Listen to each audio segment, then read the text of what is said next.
Welcome students. Today we are going to see the third part of your chapter 7, that is the energy flow in an ecosystem. So today we are going to see the new topic of your 7th chapter, that is the biogeochemical cycle. So let's see what it tells. Biogeochemical cycle. The name itself tells the meaning. Bio, we all know, it is life. Geo means earth, and chemical, all type of chemical. So the name itself gives the meaning of the term biogeochemical cycle. So it is in the form of cyclical form. Okay, biogeochemical cycle. So let's see. Bio means biotic factors, that is all plants and animals, all living organisms, fungi and bacteria.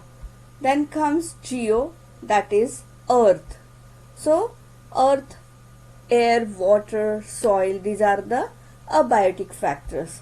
Then comes the chemical factors, those are again abiotic, that is the elements like carbon, oxygen, nitrogen, phosphorus, sulfur, water, nutrients, minerals. These are all the abiotic factor. So here we are going to learn about abiotic factor and the biotic factor, which are interrelated to each other. They are connected to each other. Bio means life, geo means earth और chemical means element. तो biotic factors में सारे plants, animal और living organism come under the factor biotic और bio. Geo means earth, जिसमें पानी है, हवा है, सॉइल है, ये सारे किससे रिलेटेड है? जियो से रिलेटेड है. And then comes chemical, that is the element, जिसमें कार्बन है, ऑक्सीजन है, नाइट्रोजन है, फॉस्फोरस, सल्फर, water है, nutrients and all mineral.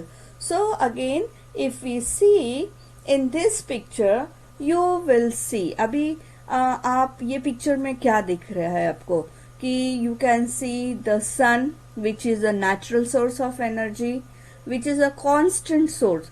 हमको सन की तरफ से constant हमको एनर्जी मिलते रहता है. ओके, फिर वो एनर्जी कौन एब्जॉर्ब करता है? That energy is absorbed by the plant. These plants are eaten by the animals.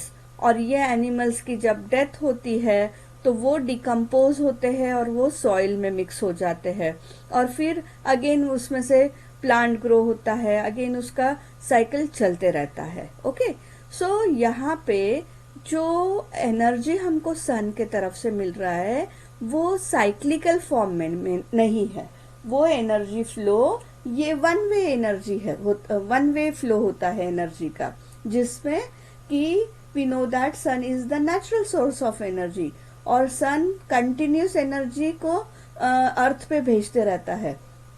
पर ये एनर्जी क्या हम उसको वापस दे सकते हैं क्या? नहीं. तो ये वन वे प्रोसेस होता है. पर जो न्यूट्रिएंट्स है से रिलेटेड जो प्रोसेस है वो साइक्लिकल फॉर्म में होता है. जैसे एटम देखेंगे तो यहाँ पे हमको बायोस्फीयर देखने मिलता है. Biosphere means all related to sky. Then comes atmosphere. Atmosphere means जो हवा में होता है, all air. Then earth. Earth में कौन सा ये होता है? That is the lithosphere. And then comes the hydrosphere, जो पानी होता है. So these are the 4 types of biosphere, atmosphere, lithosphere and hydrosphere. तो बायोस्फीयर स्काई से रिलेटेड है, एटमॉस्फियर एयर से रिलेटेड है, हाइड्रोस्फीयर पानी से रिलेटेड है और अर्थ से रिलेटेड है lithosphere. So these are all the components which are interrelated to each other. पर यहाँ पे क्या होता है, जैसे अभी हम ये यहाँ पे जो प्लांट्स देख रहे हैं, तो एटमॉस्फेयर में का जो भी कार्बन डाइऑक्साइड है वो carbon dioxide is absorb by this plants. Now ये प्लांट्स क्या बाहर क्या देता है? ऑक्सीजन देता है, and this oxygen is taken by the living organism like life, like animals है, human है, तो वो ऑक्सीजन को लेता है, पर वो एक्सचेंज में क्या देता है, कार्बन डाइऑक्साइड। तो अगेन ये क्या होता है कि ये रेस्पिरेशन के थ्रू ये कार्बन डाइऑक्साइड और ऑक्सीजन का लेना देना चालू रहता है, exchange of the gases are been done there. So यहाँ पे क्या हो रहा है कि this is in the form of cyclical form. ये कैसे है, साइकिल, एक चक्र के रूप में ये चल रहा है। सिर्फ जो एनर्जी हमको सन के तरफ से आती है वो एनर्जी हम सन को वापस नहीं दे सकते, बट अगर उसको सन को छोड़ दिया तो बाकी के जो भी स्पीयर्स है, यहाँ पे हाइड्रोस्फीयर है, वो लिथोस्फीयर है, बायोस्फीयर है, एटमॉस्फेयर है, यहाँ में हमको क्या देखने मिलता है, the cyclical form we can see here. Okay, now again in this picture if you see hydrosphere atmosphere interaction, यहाँ पे अगर हम देखते हैं तो ये अगर आपको एरोज दिखते हैं तो ये एरो आपको एक साइक्लिकल फॉर्म में दिखता है। Interaction of hydrosphere, atmosphere, lithosphere with the biosphere.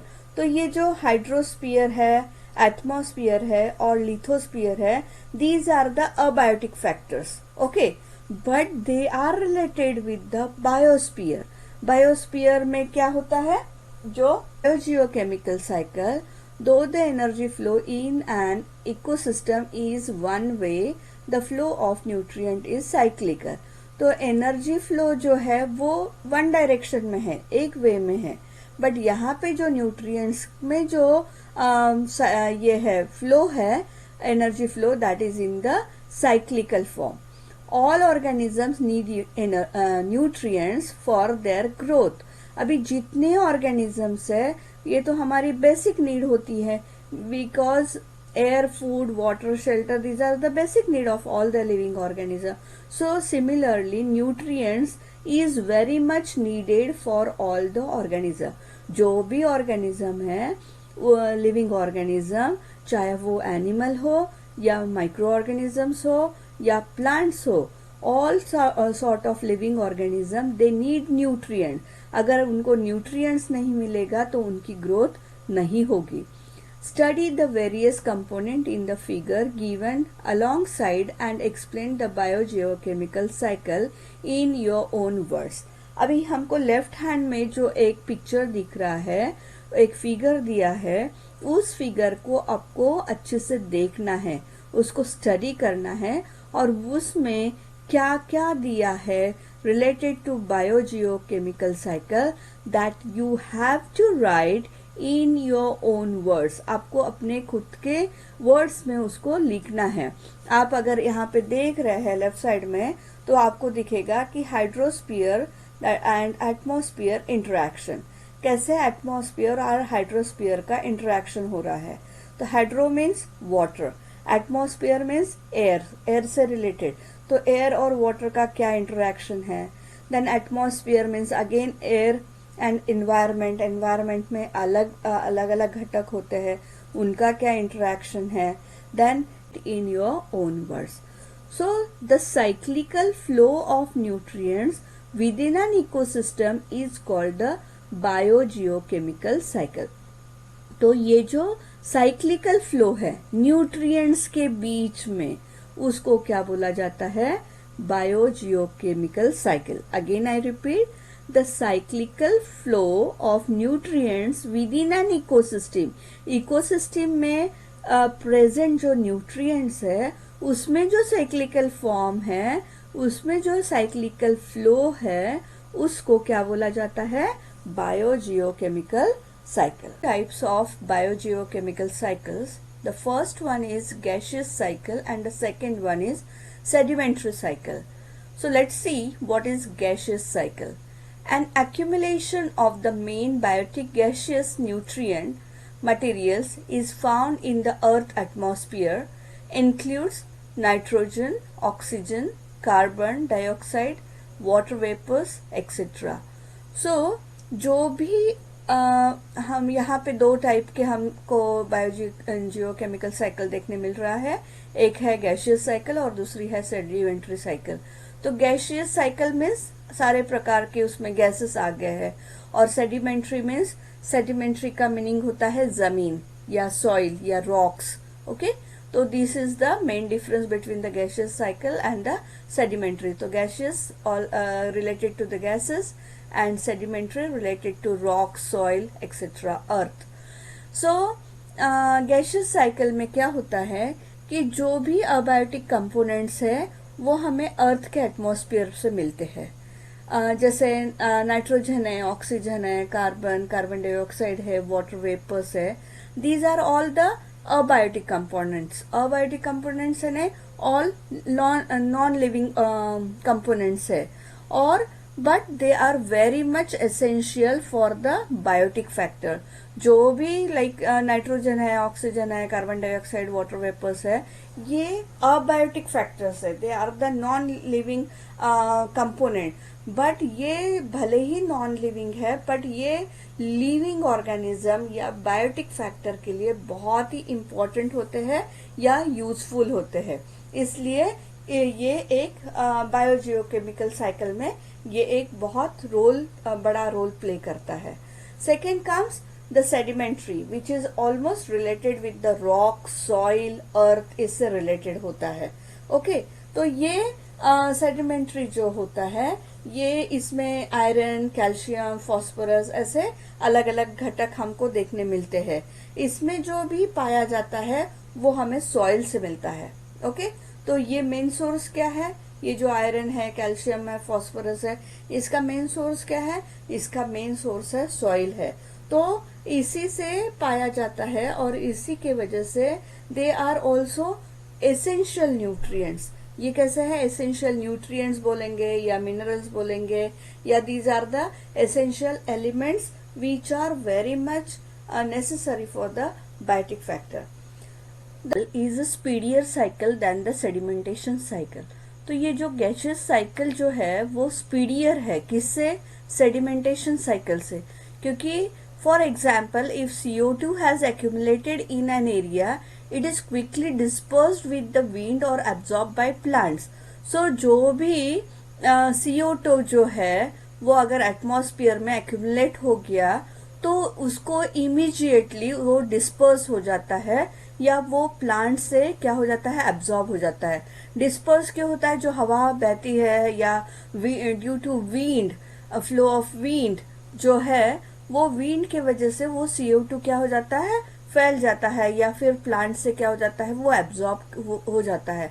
और उस वजह से ये गैसियस साइकिल ये ज्यादा स्पीडियर है than the sedimentation cycle. So this is the major difference between the two cycles. Then climatic changes and human activities seriously affect the speed, intensity and equilibrium of this cycle. Hence, various aspects of these cycles are extensively studied nowadays.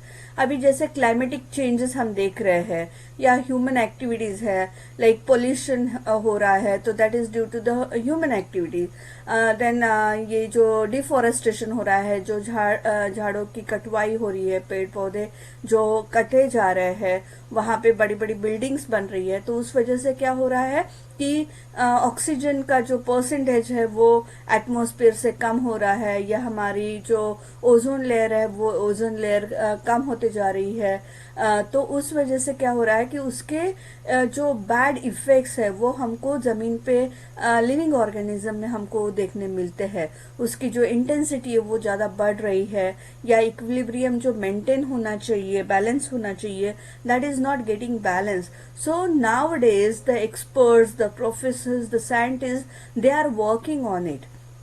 और जो भी हमारे society में या समाज में जो experts है, या जो प्रोफेसर्स है, या जो साइंटिस्ट है, वो उस चेंजेस के लिए ऑन दिस एक्टिविटीज, जो भी सीरियस इफेक्ट्स उसके हो रहे हैं, उस पे वो अभी काम कर रहे हैं, ताकि उसको कैसे उसको रोका जा सकता है या उसको कैसे बैलेंस किया जा सकता है। They are working on this very seriously. Hope you have understood this. Okay. So here you are going to write okay in the comment box. जो कमेंट बॉक्स है मेरा यूट्यूब पे, आप वहाँ पे आप ओके करके आप लिखोगे, या आपको जो भी क्वेश्चन होगा वो आप वहाँ पे मेंशन करोगे. आप लाइक करोगे, शेयर करोगे और सब्सक्राइब करोगे अगर सब्सक्राइब नहीं किया है, और वहाँ पे जो बेल आइकॉन दिया है उसको आप प्रेस करोगे, ताकि जब भी मैं कोई वीडियोस अपलोड करूँ तो आपको इमीडिएट नोटिफिकेशन मिलेगा और आप इमीडिएट वो वीडियो देख पाओगे. आपको कोई भी इश्यूज होगा, प्रॉब्लम्स होगा रिलेटेड टू दिस टॉपिक और related to my subject, please comment in my comment box. Okay, so hope to see you soon. Take care and bye.